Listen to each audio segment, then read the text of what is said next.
યાદવો દ્રોણને ભીષ્મ જમરાજ જેવા ઈ સર્વનો ફેસલો એક હારે કર્યો. ઈ કૃષ્ણજી કલમમાં કૃષ્ણ કેવા, આ કલમની વાત આવી કૃષ્ણ કલમમાં કૃષ્ણ કેવા.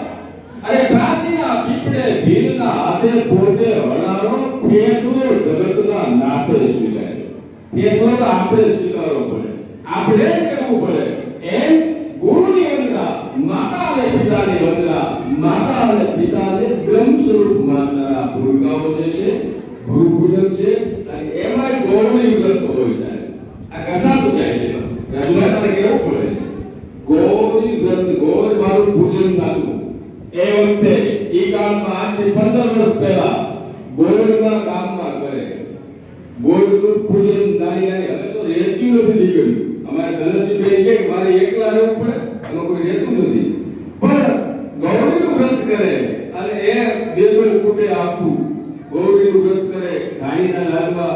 એ હવે પરંપરા ભૂસાતી જાય છે. પણ એમને રાખવાની, આપણે ગામડામાં રહી છીએ ને તો એને જાળી રાખવાનું, એનું જતન કરવા માટે આ ભૂલકાઓ જે છે એ આવનારું ભવિષ્ય છે એને મોબાઈલથી બને એટલું દૂર રાખવું. ઇન્સ્ટ્રુમેન્ટ આપણું છે, મોબાઈલ કામ આવે છે પણ એનાથી દૂર રાખવાની વાત કરી છે. આપણે યુટ્યુબમાં જતા હોય, ફેસબુકમાં જતા હોય, બાળકોનું મગજ બ્રેન થઈ જાય છે. તો તમારે બ્રેન થઈ જાય કે તમારી પાસે મૂડી હોય છે, ખેતર હોય છે, એના પૈસા હોય છે, ઈ પણ પતી જાય છે. પણ તમારે પછી ફેસબુકમાં મૂકવું પડે છે આની મદદ કરવા માટે કોક મળો. એ ભૂલકાઓ માટે, એ બાળકો માટે, આવનારું ભવિષ્ય માટે. જ્ઞાન તો ગણિત તો છે, અંક આપણા એમ કે છે 18 લગન કઈ વાંધો ન હોય. આપણું ગણિત એમ કે સાહેબ 18 લગન વાંધો હોય જ નહીં. 18 વર્ષ તો બાળક થાય ત્યાં લગન એને છૂટથી રમવા જવું પડતું હોય. 18 પછી આંકડો આવે 19. હું ગણીશ, અહમ આવે, અભિમાન આવે. અભિમાનને ત્યજવાની જ વાત ગુરુએ કરી છે. ગુરુ બિન જ્ઞાન નિપજે નહીં. એ ગુરુએ કીધું અભિમાન મૂકી દો. 19 આવે, 19 હું પણ આવી જાય, અહમ આવી જાય, પછી જ તમારા જીવનમાં ઝેર આવે. આંકડો 20 નો સાહેબ આવે. 20 એટલે ઝેર. 10 વર્ષ તમારે પીવા પડે. 21, 22, 25, પછી આંકડો આવે 30. આપણું ગણિત એમ કે, આપણું અંક એમ કે 30. અને હવે તું હાલીશ તરે તું સમાજમાં, એક તરે ને ગામમાં, એક તરે ઘરમાં, તો બધાને તારી દી. વાંસ ઉઠે વનવા અને રોડે લગી વનરાય. વાંસનો ફોટો વનરાયમાં ફૂટે અને ઝાડમાં રોવા મળે. કારણ કે આ બે ઘણા આવે છે તો ફરી છે, ફરે છે આપણને હરે. વાંસ ઉઠે વનવા અને રોડે લગી વનરાય. અમારા કુળમાં કપૂત પાઈકો સારા વેદને દેશે જલા. અને એમાં જો ચંદનનો ફોટો ફૂટે તો ઝાડમાં દાંત કાઢવા મળ્યો. કારણ કે વરસાદનું વર્ણન છે, પહાડ વિનો છે, ચરાગ સારી વાલના કારા ગોવડા મનાળા એક તારા મેઘ રાજા મનાળા તો હિમ તારા ભણ તારા પાણી બહાર છૂટા. ગાળા વરસાદનું વર્ણન થતું હોય એમાં એક કરે ચંદનનો ફોટો ફૂટે અને ઝાડમાં દાંત કાઢવા મળે કે અમારા કુળમાં સપૂત પાઈકો સારા વનને દેશે સજા. ઘરમાં થાય, નગરમાં થાય, આપણે મોદી સાહેબ ગુજરાતમાં થાય, આખા વિશ્વમાં એને ડંકો વગાડે. એક તરફ બીજાને ટાળવા મળે. પછી આંકડો આવે હવે તું 40. સમાજ તમને એમ કે હવે તમે હાલ જો મોટા થઈ ગયા. અને સમાજમાં હાલે ને એ એમ કે તાલીના ગણગડા છે બધા 41, 42. આ 50 લગન હોય, 50 પછી બધું વનમાં વિડીયો. પણ ઘણી બધી વાતો થાય. સમય મહાબલીમાં હું તમે જગાયેલા હોય છે. આપ સૌ આવ્યા પણ એને દાદ બાપુની મારે એક રચના સંભળાવી છે. શ્રાવણ મહિનો આવતો હોય અને આઠમના તહેવાર આવતા હોય અને એ આઠમના તહેવાર આવતા હોય અને ત્યારે એક ગરીબ ઘર હોય, એ દીકરી વાત જોતી હોય. દીકરી છે એ પ્રસંગ છે એટલે આ જે બાળકો બેઠીને એટલે મને ગમે. કારણ કે દીકરીને દેવા માટે કાંઈ હોય નહીં અને દીકરી વાત જોતી હોય. શ્રાવણ મહિનો આવી ગયો હોય, યુ આર સાયલેન્ટ.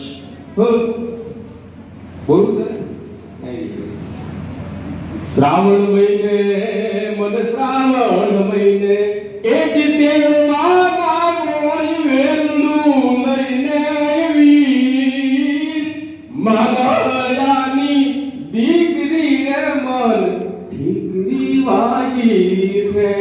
શ્રાવણ મહિને મારો ભાઈ આવ્યો નહીં, મને કેળવા નો આવ્યો, અને જો હું ગાયો તો મારી જે સહેલીઓ છે એની ભેગે મેં ગોયલમાં રેવીથી જયા પાર્વતીના વ્રત કર્યા હતા, એ બધી દીકરીઓ આવી છે, અને હું ગયો એના ભેગા રાહડા, અને રાહડા કેવા છે કે રાહડા ને એમાં મને જો હિચકી આવે, હિચકી આવે તો મારી નણંદ છે, હવે તો નણંદ ને કોઈ રાખતા નથી, પગપણમાં હાળી કળિયુગની એકાળી નણંદ બેન આવે તમારા એવા, અને હકપણમાં હાળી છે, આ કળિયુગની એકાળી છે, અને શ્રાવણ મહિને કેળવા આવ્યો, અને જો હું ગયો તો મને હિચકી આવે તો મારી નણંદ શું કે ચીટીઓ ભરીને, મને ચીટીઓ ભરીને એ જ કેત બાબરડી કોણ મારે કહું, ઈ વાતા બોલી એ મારી બાબરડી ના બોરડા બાવત બહુ,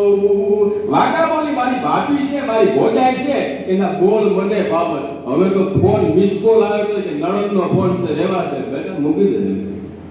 એટલે લાંબી વાતો ન કરતા અક્ષરવા આવ્યા, આજે પરંપરા જે છે ગૌરી વ્રત છે એ ચાલુ રાખો, આ નાની નાની દીકરીઓને રેવાનું કહેજો, મોડા કર, કઈ આ પરંપરા રહેશે. આધુનિક યુગ છે એમાં ના નથી, મોબાઈલનો કમ્પ્યુટરનો યુગ છે એમાં ના નથી, પણ આ જે છે આપણું સંતાન છે એને આવનારા ભવિષ્યમાં ખબર પડશે. હવે વખત એવો સાહેબ આવે છે, કાકો નહીં લે, સંતાન એક જ છે, કાકા કોને કહેશો, ફૂઈ નહીં લે, ફૂઈ કોને કહેશો, માસી નહીં લે, પણ આ બધા વૈયા જવાના છે. આ આવનારા સમયમાં એકુક સંતાન, કપિશભાઈ આ મૂળ તમે બધાને એકુક સંતાન હોય, બે સંતાન હોય, મામા માસી કાકા મોહર આ બધું નષ્ટ થવાને આવે છે, એની માટે પણ ધ્યાન દેવાની જરૂર છે. આ બધા કાર્યક્રમ થતા થતા આયન બોલી કલાકારો, સાહિત્યકારો, સંતો મંતો જે વાતો કરતા હોય એટલે જીવનમાં ઉતારવાની જરૂર છે. બધું ન ઉતારો, થોડું ઘણું ઉતારવાની જરૂર છે, કારણ કે આવનારો જે કાળ આવ્યો છે, આવનારો જે સમય આવ્યો છે, બહુ વિકટ પરિસ્થિતિ આવી છે. કોઈ કોઈનું નથી, મોબાઈલ લઈને 4 જણા બેઠા હોય તો 3 જણા મોબાઈલમાં હોય, એક જણો વાતો કરતા. આપણે કહીએ છીએ ગામડા ખાલી થઈ ગયા છે, ગામડા ખાલી નથી ગયા, ગામડામાં માણસો છે પણ પોતાની ધીરે ધીરે મોબાઈલમાં, ટીવીમાં, ટીવી હવે જોતા નથી કોઈ, એ મોબાઈલમાં ભેળાય છે. અને આવનારો સમય બહુ વિકટ આવી રહ્યો છે.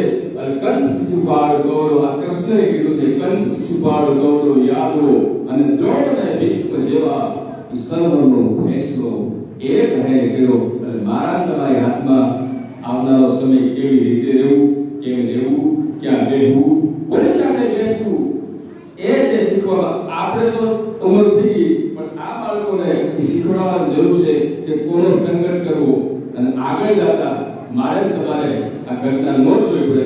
એટલા માટે આ ગુરુ વંદના છે, ગુરુ સદગુરુ બધાને શાંતિ આપે. શ્રી ગુરુ ચરણ સરોજ રોજ નિજ મન મુકુર સુધા, બર્ન રઘુડી મન જસુ જોદાય કૃપાલ.